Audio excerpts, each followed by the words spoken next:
ونێرەحسان ئاماژەی بۆدا کە بابەتێکی گرنگی لایە ئێستا بە وردی باسی دەکات. بەڵێ شوان بە جوانی گوێ لەم زانیاریانە بەگرشتی گرنگی تایە.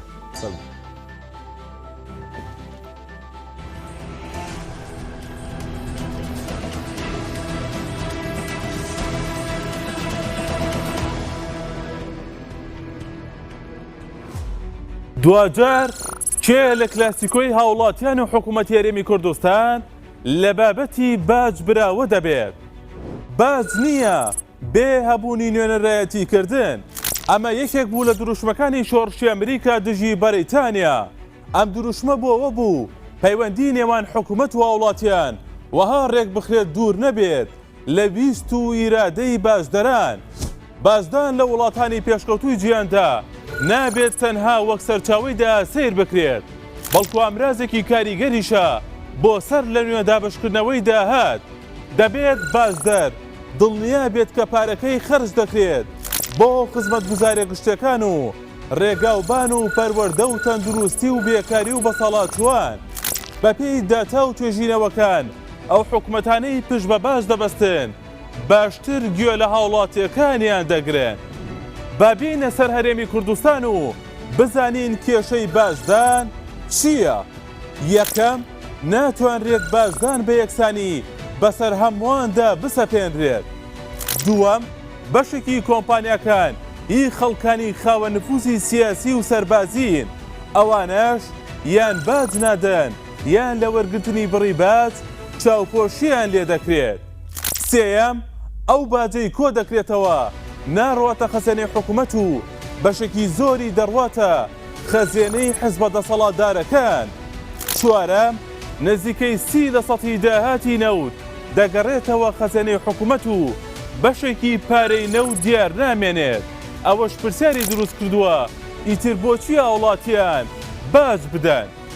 بەپێی توێژینەوەکان ئەو باجەی لە کوردستان وەردەگیرێت زیاترە لە حکوومەتی عێراق و تەنانەت وڵاتێکی وەک سعودیش. یەکێک لە هاندەرە سەرەکیەکانی ڕزگاربوون لە قەیرانی دارایی کەمکردنەوەی باج و زیادکردنی خەرجەکانی وەبەرهێنانی کەرتی گشتیە. ئەوەش دەبێتە هۆی بژانەوەی بازاڕ و دۆخی یابووری کەچی بەرپرسانی هەرێم بە پێچەوانەوە باجیان زیاد کرد و زۆرینەی پرۆژەکانی وەبەرهێنانیش وەستێنرا. جگەلەوەی موچەخۆران دەستیان لەسەر دڵیانە کە خۆ 30 ڕۆژجارێک موچەکانیان وەردەگرێن یان دوا دەکەوێت یان بۆیان پاشەکەوت دەکرێت. چونکە ئێستاشی لەگەڵدا بێت موچەخۆران زیاتر لە 7 ملیارد دۆلاریان لای حکوومەتە و ئامادەش نییە قەرزەکانیان لای حکوومەت لە بری باج و کرێیا و کارەبا بەکار بهێنن. بەهۆی زیادکردنی باجەوە چی ڕوویدا؟ پوکانەوەی کەرتی تایبەت و ڕاوەدونانی کۆمپانیای وەبەرهێنەران تەنها لە نێوان ساڵانی 2015 تا 2020 زیاتر لە 30,000 کرێکاری کارگەکان بێکار بوون.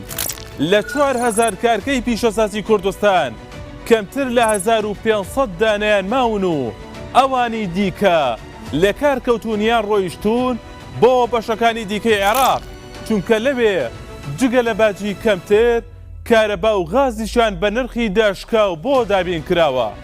هاوکات نرخی کاڵا و شتومەک بەرز کرایەوە و ئەوەش ژیانی خەڵکی قورستر کرد.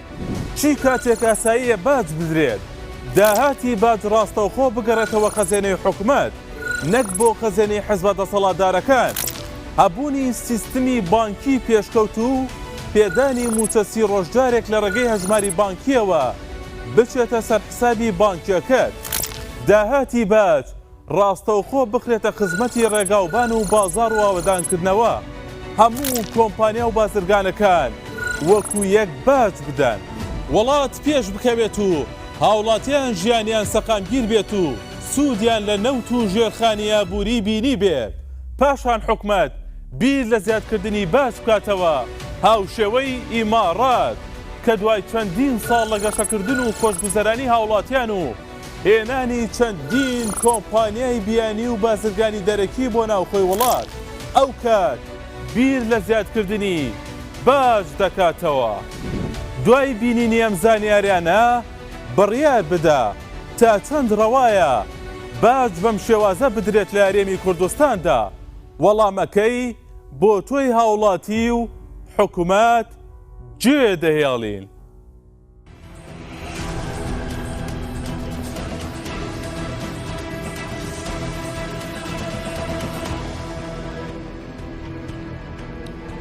بەڵە شوان چی شتێکی ئەم زانیاریانت بەلاوە سەرنجڕاکێش بوو. ئەوەی کە ئاشکرا کە زۆر گرنگە لە سەدا سی تەنها لە سەدا سیدا هاتینەوە دەگرێتەوە بۆ خەزێنی گشتی لەگەڵ ئەوەشدا هاوڵاتی کە باج بدات دەبێت ئەنجامەکەی ببینێت چەند خاڵێکت خستە ڕوو بۆ ڕێگاوبان بۆ چاکسازی بۆ ئەوەی کە بخرێتە بواری خزمەتگوزاریەوە ئایا وایە ئەوە دەبێت هاوڵاتی خۆی وڵام بداتەوە خۆت کە پرسیارت کرد. سپاس. دەست خۆش.